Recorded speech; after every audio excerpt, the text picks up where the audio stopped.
Islamic channel کے ساتھیوں، السلام علیکم ورحمۃ اللہ وبرکاتہ۔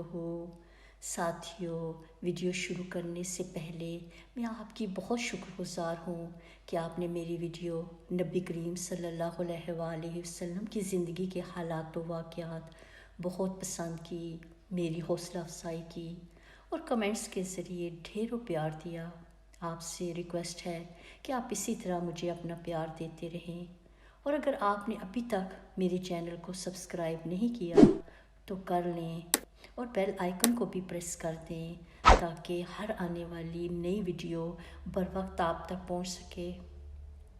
نبی کریم صلی اللہ علیہ وآلہ وسلم کی زندگی کے حالات و واقعات پارٹ 1 میں ہم نے آپ صلی اللہ علیہ وآلہ وسلم کی پیدائش اور آپ کا بچپن کیسے گزرا، وحی کی آمد اور مشرکین کے ظلم و ستم کو تفصیل سے دیکھا۔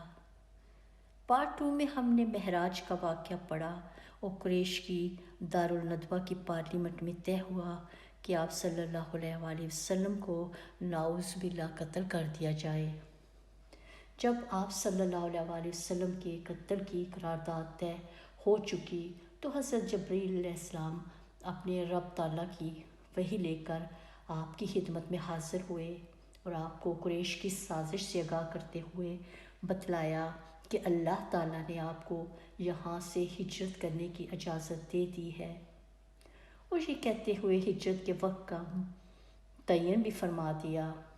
آپ صلی اللہ علیہ وآلہ وسلم یہ رات اپنے اس بستر پر نہ گزاریں جس پر اب تک گزارا کرتے تھے۔ اس اطلاع کے بعد آپ صلی اللہ علیہ وآلہ وسلم ٹھیک دوپہر کے وقت حضرت ابوبکر رضی اللہ عنہ کے گھر تشریف لے گئے تاکہ ان کے ساتھ ہجرت کے سارے پروگرام اور مرحلے طے فرما لیں۔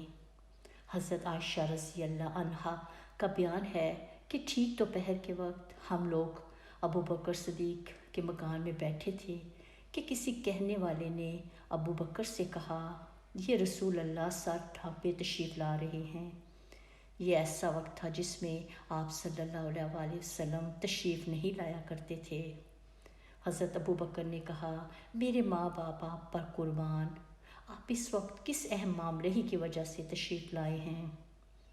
حضرت عائشہ رضی اللہ عنہا بیان کرتی ہیں کہ رسول اللہ صلی اللہ علیہ وآلہ وسلم تشریف لائے، اجازت طلب کی، آپ کو اجازت دی گئی، آپ اندر داخل ہوئے، پھر حضرت ابوبکر سے فرمایا، تمہارے پاس جو لوگ ہیں انہیں ہٹا دو۔ ابوبکر نے کہا، بس آپ کی اہل خانہ ہی ہیں۔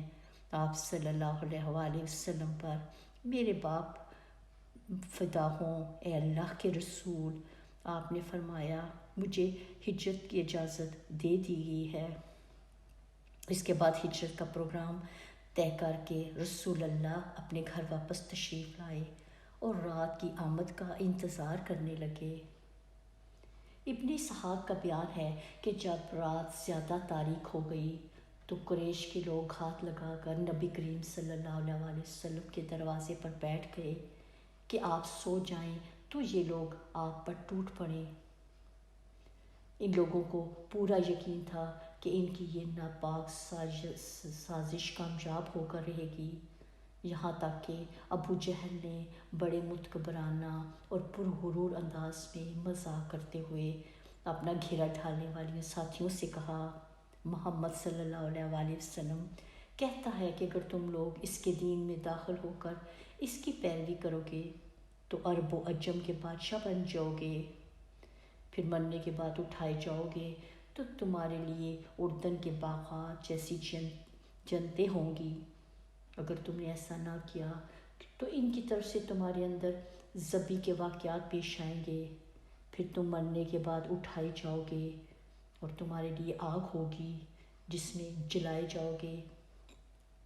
بہرحال اس سازش کے نفاذ کے لیے آدھی رات کا وقت مقرر تھا، اس لیے یہ لوگ جاگ کر رات گزار رہے تھے اور وقت مقررہ کے منتظر تھے، لیکن اللہ اپنا کام پر غالب ہے، اسی کے ہاتھوں میں آسمان اور زمین کی بادشاہت ہے، وہ جو چاہتا ہے کرتا ہے، جسے بچانا چاہے کوئی اس کا بال بھی نہیں کر سکتا اور جسے پکڑنا چاہے کوئی اس کو بچا نہیں سکتا۔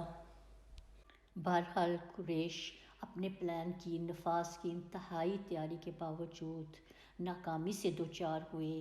چنانچہ اس نازک ترین لمحے میں رسول اللہ صلی اللہ علیہ وآلہ وسلم نے حضرت علی رضی اللہ عنہ سے فرمایا، تم میرے بستر پر لیٹ جاؤ اور میری یہ سبز خدری چادر اوڑھ کر سو رہو، تمہیں ان کے ہاتھوں کوئی نقصان نہیں پہنچے گا۔ رسول اللہ صلی اللہ علیہ وآلہ وسلم یہی چادر اوڑھ کر سویا کرتے تھے۔ اس کے بعد رسول اللہ باہر تشریف لے آئے۔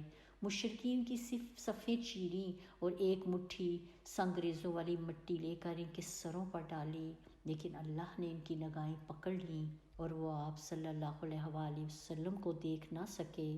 اس وقت آپ صلی اللہ علیہ وآلہ وسلم پر یہ آیت تلاوت فرما رہے تھے، فَجَعَلْنَا مِن بَيْنِ أَيْدِيهِمْ سَدًّا وَمِنْ خَلْفِهِمْ سَدًّا فَأَغْشَيْنَاهُمْ فَهُمْ لَا يُبْصِرُونَ۔ ہم نے ان کے آگے رکاوٹ کھڑی کر دی اور ان کے پیچھے رکاوٹ کھڑی کر دی، بس ہم نے انہیں ڈھانک لیا اور وہ دیکھ نہیں رہے ہیں۔ اس موقع پر کوئی بھی مشرک باقی نہ بچا جس کے سر پر آپ نے مٹی نہ ڈالی ہو۔ اس کے بعد آپ صلی اللہ علیہ وآلہ وسلم ابو بکر کے گھر تشریف لے گئے اور پھر ان کے مکان کی ایک کھڑکی سے نکل کر دونوں حضرات نے رات ہی رات یمن کا رخ کیا اور چند میل پر واقع سور نامی پہاڑ کے ایک غار میں پناہ لی۔ ادھر محاصرین وقت سفر کا انتظار کر رہے تھے، لیکن اس سے ذرا پہلے انہیں اپنی ناکامی اور نامرادی کا علم ہو گیا۔ ہوا یہ کہ ان کے پاس ایک شخص آیا اور انہیں آپ صلی اللہ علیہ وآلہ وسلم کے دروازے پر دیکھ کر پوچھا کہ آپ لوگ کس کا انتظار کر رہے ہیں؟ انہوں نے کہا، محمد کا۔ اس شخص نے کہا، آپ لوگ ناکام و نامراد ہوئے، خدا کی قسم محمد تو آپ لوگوں کے پاس سے گزرے اور آپ کے سروں پر مٹی ڈالتے ہوئے اپنے کام کو گئے۔ انہوں نے کہا، باخدا ہم نے تو انہیں نہیں دیکھا، اور اس کے بعد اپنے سروں سے مٹی جھاڑتے ہوئے اٹھ کھڑے ہوئے، لیکن پھر دروازے کی دراز سے جھانک کر دیکھا تو حضرت علی نظر آئے اور کہنے لگے، خدا کی قسم یہ تو محمد سوئے پڑے ہیں، ان کے اوپر ان کی چادر موجود ہے۔ چنانچہ یہ لوگ صبح تک وہیں ڈٹے رہے۔ ادھر صبح ہوئی اور حضرت علی بستر سے اٹھے تو مشرکین کے ہاتھوں کے طوطے اڑ گئے۔ انہوں نے حضرت علی سے پوچھا کہ رسول اللہ صلی اللہ علیہ وآلہ وسلم کہاں ہیں؟ حضرت علی نے کہا، مجھے معلوم نہیں۔ نبی کریم صلی اللہ علیہ وآلہ وسلم اور حضرت ابو بکر صدیق 3 دن تک غار ثور میں رہے۔ عبداللہ بن اریکٹ سے پہلے ہی اجرے پر مدینہ پہنچانے کا معاملہ طے ہو چکا تھا۔ یہ شخص ابھی قریشی کے دین پر تھا، لیکن قابل اطمینان تھا۔ رسول اللہ صلی اللہ علیہ وآلہ وسلم اور حضرت ابو بکر صدیق کے ساتھ عامر بن فہیرہ بھی ساتھ تھے۔ عبداللہ بن اریک نے وہ راستہ اختیار کیا جس پر شاذ و نادر ہی کوئی چلتا تھا۔ آئیے اب اس راستے کے چند واقعات بھی سنتے ہیں۔ اس سفر میں حضرت ابو بکر صدیق کا طریقہ یہ تھا کہ وہ آپ صلی اللہ علیہ وآلہ وسلم کے پیچھے بیٹھا کرتے تھے۔ چونکہ ان پر بڑھاپے کے آثار نمایاں تھے، اس لیے لوگوں کی توجہ ان کی طرف جاتی تھی۔ نبی کریم صلی اللہ علیہ وآلہ وسلم پر ابھی جوانی کے آثار غالب تھے، اس لیے آپ کی طرف لوگ کم ہی دیکھتے تھے۔ اس کا نتیجہ یہ تھا کہ کسی آدمی سے اگر سابقہ پڑتا تو وہ ابو بکر صدیق رضی اللہ عنہ سے پوچھتا کہ یہ آپ کے آگے کون سا آدمی ہے، تو فرماتے، یہ آدمی مجھے راستہ بتاتا ہے۔ اس سے سمجھنے والا سمجھتا کہ وہ یہی راستہ مراد لے رہے ہیں، حالانکہ وہ خیر کا راستہ مراد لیتے تھے۔ اسی سفر میں آپ صلی اللہ علیہ وآلہ وسلم کا گزر ام محبت کے خیمے سے ہوا۔ یہ ایک توانا خاتون تھیں، ہاتھوں میں گٹرے ڈالے خیمے کے سین میں بیٹھی رہتی اور آنے جانے والے کو کھلاتی پلاتی رہتی۔ آپ نے ان سے پوچھا کہ پاس میں کچھ ہے؟ بولیں، باخدا ہمارے پاس کچھ ہوتا تو آپ لوگوں کی میزبانی میں تنگی نہ ہوتی، بکریاں بھی دور دراز ہیں اور یہ قید کا زمانہ تھا۔ رسول اللہ صلی اللہ علیہ وسلم نے دیکھا کہ خیمے کے ایک کونے میں ایک بکری ہے۔ فرمایا ام موبد یہ کیسی بکری ہے؟ بولیں اسے کمزوری نے ریوڑ سے پیچھے چھوڑ دیا ہے۔ آپ نے دریافت کیا کہ اس میں کچھ دودھ ہے؟ بولیں وہ اس سے کئی زیادہ کمزور ہے۔ آپ صلی اللہ علیہ وسلم نے فرمایا اجازت ہے کہ اسے دھو لوں؟ بولیں وہاں میرے ماں باپ تم پر قربان، اگر تمہیں اس میں دودھ دکھائی دے رہا ہے تو ضرور دھو لو۔ اس گفتگو کے بعد رسول اللہ صلی اللہ علیہ وسلم نے اس بکری کے تھن پر ہاتھ پھیرا، اللہ کا نام لیا اور دعا کی۔ بکری نے پاؤں پھیلا دیے، تھن میں بھرپور دودھ اتر آیا۔ آپ صلی اللہ علیہ وسلم نے ام موبد کا ایک بڑا سا برتن لیا جو ایک بہت بڑی جماعت کے لیے کافی تھا، اور اس میں اتنا دودھ دھوا کہ جھاگ اوپر آ گئی۔ پھر ام موبد کو پلایا، وہ پی کر شکمِ سیر ہو گئیں تو اپنے ساتھیوں کو پلایا، وہ ان کا پیٹ بھی بھر گیا تو خود پیا۔ پھر اسی برتن میں دوبارہ اتنا دودھ دھویا کہ برتن بھر گیا اور اسے ام موبد کے پاس چھوڑ کر آگے چل پڑے۔ تھوڑی ہی دیر گزری تھی کہ ان کے شوہر ابو موبد اپنی کمزور بکریوں کو جو دبلے پتلے کی وجہ سے مریل چال چل رہی تھیں ہانکتے ہوئے آ پہنچے۔ دودھ دیکھا تو حیرت میں پڑ گئے، پوچھا یہ تمہارے پاس کہاں سے آیا؟ جبکہ بکریاں دور دراز تھیں اور گھر میں دودھ دینے والی بکری نہ تھی۔ بولیں باخدا کوئی بات نہیں سوائے اس کے کہ ہمارے پاس سے ایک بابرکت آدمی گزرا جس کی ایسی اور ایسی بات تھی اور یہ حال تھا۔ ابو موبد نے کہا یہ تو وہی سابق قریش معلوم ہوتا ہے جس سے قریش تلاش کر رہے ہیں۔ اچھا ذرا اس کی کیفیت تو بیان کرو۔ اس پر ام موبد نے نہایت دلکش انداز سے آپ صلی اللہ علیہ وسلم کے اوصاف و کمالات کا ایسا نقشہ کھینچا کہ گویا سننے والا آپ کو اپنے سامنے دیکھ رہا ہے۔ یہ اوصاف سن کر ابو موبد نے کہا واللہ یہ تو وہی سابق قریش ہے جس کے بارے میں لوگوں نے قسم قسم کی باتیں بیان کی ہیں۔ میرا ارادہ ہے کہ آپ صلی اللہ علیہ وسلم کی رفاقت اختیار کروں، اور کوئی راستہ ملا تو ایسا ضرور کروں گا۔ مدینہ جاتے ہوئے راستے میں سراقہ بن مالک نے انعام کے لالچ میں نبی کریم صلی اللہ علیہ وسلم کا پیچھا کیا۔ اس واقعے کو خود سراقہ نے بیان کیا ہے۔ وہ کہتے ہیں کہ میں اپنی قوم کی ایک مجلس میں بیٹھا تھا کہ اتنے میں ایک آدمی آ کر ہمارے پاس کھڑا ہوا اور ہم بیٹھے تھے۔ اس نے کہا اے سراقہ میں نے ابھی ساحل کے پاس چند افراد دیکھے ہیں، میرا خیال ہے کہ یہ محمد اور ان کے ساتھی ہیں۔ سراقہ کہتے ہیں کہ میں سمجھ گیا کہ یہ وہی لوگ ہیں، لیکن میں نے اس آدمی سے کہا کہ یہ وہ لوگ نہیں ہیں۔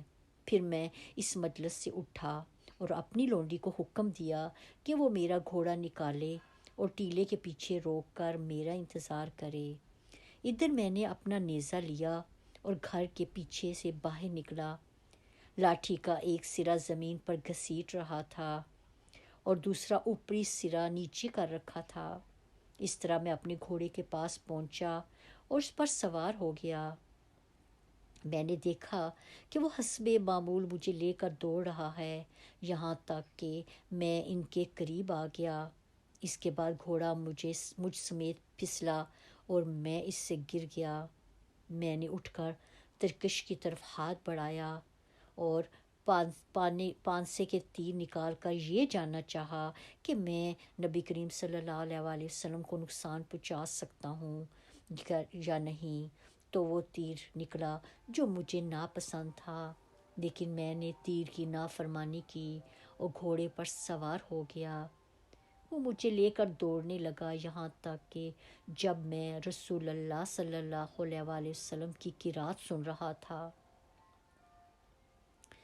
اور جب کہ ابو بکر بار بار مڑ کر دیکھ رہے تھے تو میرے گھوڑے کے اگلے دونوں پاؤں زمین میں دھنس گئے، یہاں تک کہ گھٹنوں تک جا پہنچے اور میں اس سے گر گیا۔ پھر میں نے اسے ڈانٹا تو اس نے اٹھنا چاہا، لیکن وہ اپنے پاؤں بمشکل نکال سکا۔ بہرحال جب وہ سیدھا کھڑا ہوا تو اس کے پاؤں کے نشان سے آسمان کی طرف دھوئیں جیسا غبار اڑ رہا تھا۔ میں نے پھر پانسے کے تیر سے قسمت معلوم کی، اور پھر وہی تیر نکلا جو مجھے ناپسند تھا، یعنی جس کا مطلب تھا کہ میں آپ صلی اللہ علیہ وآلہ وسلم کو نقصان نہیں پہنچا سکتا۔ اس کے بعد میں نے آپ صلی اللہ علیہ وآلہ وسلم سے امان کی درخواست کی تو وہ لوگ ٹھہر گئے، اور میں اپنے گھوڑے پر سوار ہو کر ان کے پاس پہنچا۔ جس وقت میں ان سے روک دیا گیا تھا، اسی وقت میرے دل میں یہ بات بیٹھ گئی تھی کہ رسول اللہ صلی اللہ علیہ وآلہ وسلم کا معاملہ غالب آ کر رہے گا۔ چنانچہ میں نے آپ صلی اللہ علیہ وآلہ وسلم سے کہا کہ آپ کی قوم نے آپ صلی اللہ علیہ وآلہ وسلم کے لیے انعام رکھا ہے، اور ساتھ ہی میں نے لوگوں کے عزائم سے آپ کو آگاہ کیا۔ میں نے کھانا اور ساز و سامان کی بھی پیشکش کی، لیکن انہوں نے میرا کوئی سامان نہیں لیا اور نہ مجھ سے کوئی سوال کیا، صرف اتنا کہا کہ ہمارے متعلق رازداری برتنا۔ میں نے آپ سے گزارش کی کہ آپ مجھے پروانہ امن لکھ دیں۔ آپ صلی اللہ علیہ وآلہ وسلم نے عامر بن فہیرہ کو حکم دیا، اور انہوں نے چمڑے کے ایک ٹکڑے پر لکھ کر میرے حوالے کر دیا۔ پھر رسول اللہ صلی اللہ علیہ وآلہ وسلم آگے بڑھے۔